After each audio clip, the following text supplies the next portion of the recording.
Thomas Alva Edison. എഡിസൻ്റെ രണ്ടാമത്തെ പരീക്ഷണ വിജയമാണ് ഇലക്ട്രിക്കൽ ഡിസ്ട്രിബ്യൂഷൻ സിസ്റ്റം. അന്നത്തെ കാലത്ത്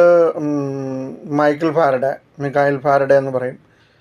മൈക്കൽ ഫാരഡെ വൈദ്യുതി എങ്ങനെ ഉണ്ടാക്കാമെന്നുള്ളൊരു സിദ്ധാന്തം പ്രബന്ധം എഴുതിയിരുന്നു. അതായത് അദ്ദേഹം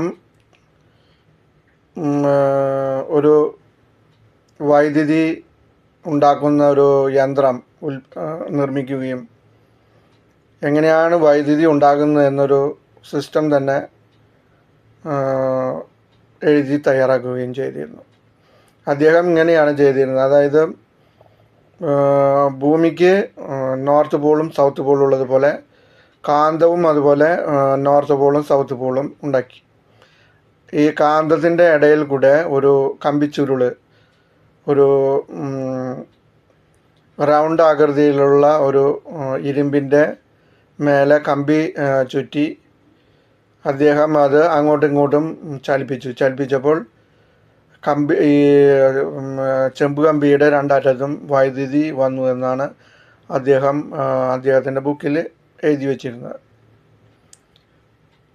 ഇത് അദ്ദേഹം വ്യാപകമായിട്ട് അതിൻ്റെ രീതി കൊണ്ടുവന്നിരുന്നില്ല. അതൊരു പരീക്ഷണ പോലെ ആയിട്ടാണ് വെച്ചിരുന്നത്.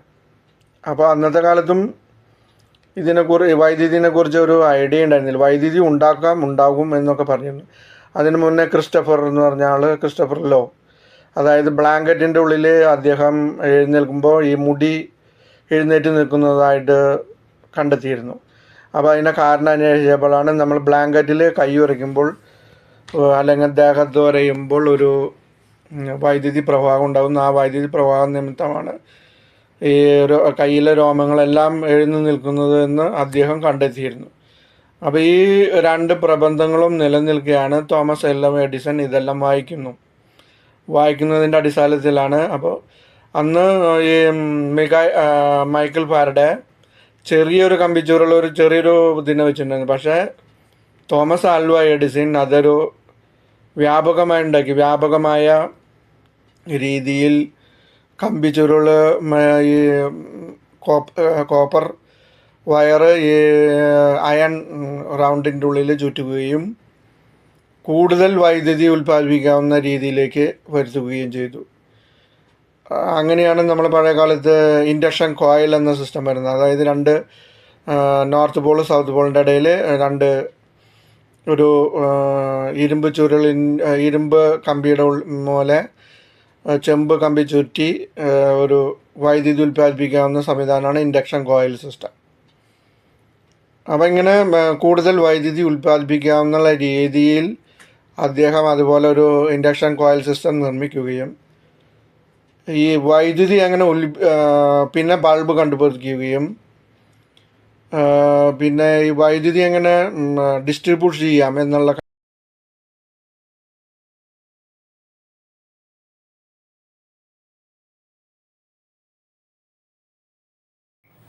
എന്ന ചിന്തയിലൂടെ അദ്ദേഹം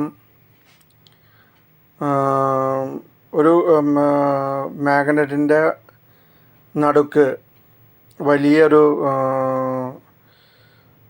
കോറായിട്ട് ഉപയോഗിച്ചിരുന്നത് ഒരു പ്രത്യേകതരം അയണായിരുന്നു. സാധാരണ അയൺ ഉപയോഗിച്ച് കഴിഞ്ഞാൽ മാഗ്നറ്റ് പ്രശ്നമുള്ളത് കൊണ്ട് ഒരു മിക്സഡ് സിസ്റ്റമാണ് ഉപയോഗിച്ചിരുന്നത്. അപ്പോൾ അത് മാഗ്നറ്റ് കൂടുതൽ വ്യാപിക്കാണ്ടിരിക്കാൻ വേണ്ടിയാണ് അങ്ങനൊരു സിസ്റ്റം വെച്ചത്. പിന്നീട് ഈ മാഗ്നറ്റിൻ്റെ ഇടയിൽ ഈ ചെമ്പ് കമ്പി കോയിൽ ചലിക്കാനായിട്ട് സ്റ്റീമിൻ്റെ ഒരു എൻജിനാണ് ഉപയോഗിച്ചിരുന്നത്. അപ്പോൾ സ്റ്റീം ഉപയോഗിച്ചിട്ടാണ് ഈ ചെമ്പ് കമ്പി ചലിപ്പിച്ചിരുന്നത്. അങ്ങനെയാണ് വൈദ്യുതി ഉണ്ടാക്കുക. അത് ഡയറക്റ്റ് കറണ്ടായിരുന്നു, എഡിസൻ്റെ കറണ്ട്. അങ്ങനെ അത് വഴി ബൾബ് പ്രവർത്തിപ്പിക്കുകയായിരുന്നു ചെയ്തിരുന്നത്. അദ്ദേഹത്തിൻ്റെ ടൗണിൽ അതുപോലെ ഇലക്ട്രിക്കൽ ഡിസ്ട്രിബ്യൂഷൻ സിസ്റ്റം വെച്ചിരുന്നു. പക്ഷെ അത് DC ആയതുകൊണ്ട് അത് വ്യാപകമായിട്ട്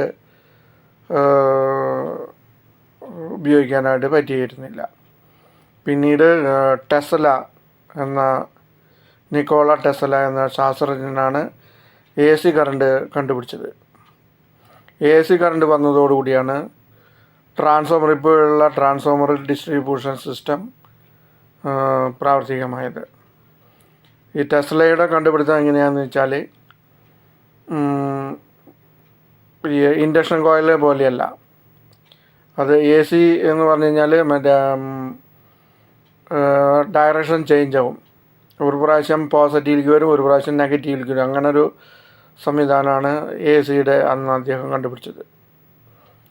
അപ്പോൾ ഇതുവഴി step down transformer, step up transformer ഇതെല്ലാം വെച്ച് വൈദ്യുതി ശൃംഖല ഉണ്ടാക്കാനായിട്ട് സാധിക്കുമെന്ന് അദ്ദേഹം കണ്ടുപിടിച്ചു.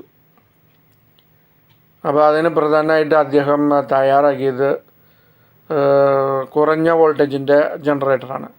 അപ്പോൾ കുറഞ്ഞ വോൾട്ടേജിൻ്റെ ജനറേറ്റർ ആകുമ്പോൾ കൂടുതൽ ആംബിയറുള്ള, കൂടുതൽ ശക്തിയുള്ള, ചെറിയ സ്പേസിൽ തന്നെ കൂടുതൽ ശക്തിയുള്ള വൈദ്യുതി നിർമ്മിക്കാനായിട്ട് സാധിക്കും. അതേസമയം നമ്മളൊരു 230 വോൾട്ട് 400 വോൾട്ടൊക്കെ ഉൽപ്പാദിപ്പിക്കാവുന്ന ജനറേറ്റർ നിർമ്മിക്കണമെങ്കിൽ വലിയൊരു തുക അതിനു വേണ്ടി വലിയൊരു ജനറേറ്റർ പണിയേണ്ടി വരും, ഇത്രയും വാട്ട് കിട്ടാനായിട്ട്. അപ്പോൾ ഈ പ്രവർത്തനം വഴി വലിയൊരു സംവിധാനം നമുക്ക് രൂപപ്പെടുത്തിയെടുക്കാനായിട്ട് സാധിക്കും എന്ന് കണ്ടുപിടിച്ചതോടുകൂടിയാണ് അദ്ദേഹം 24 വോൾട്ട്, ചിലരൊക്കെ 48 വോൾട്ട് ഇപ്പോൾ ഉപയോഗിക്കുന്നുണ്ട്. 24 വോൾട്ടാണ് അദ്ദേഹത്തിൻ്റെത് ജനറേറ്ററായിരുന്ന AC ജനറേറ്റർ. അപ്പോൾ അതിൽ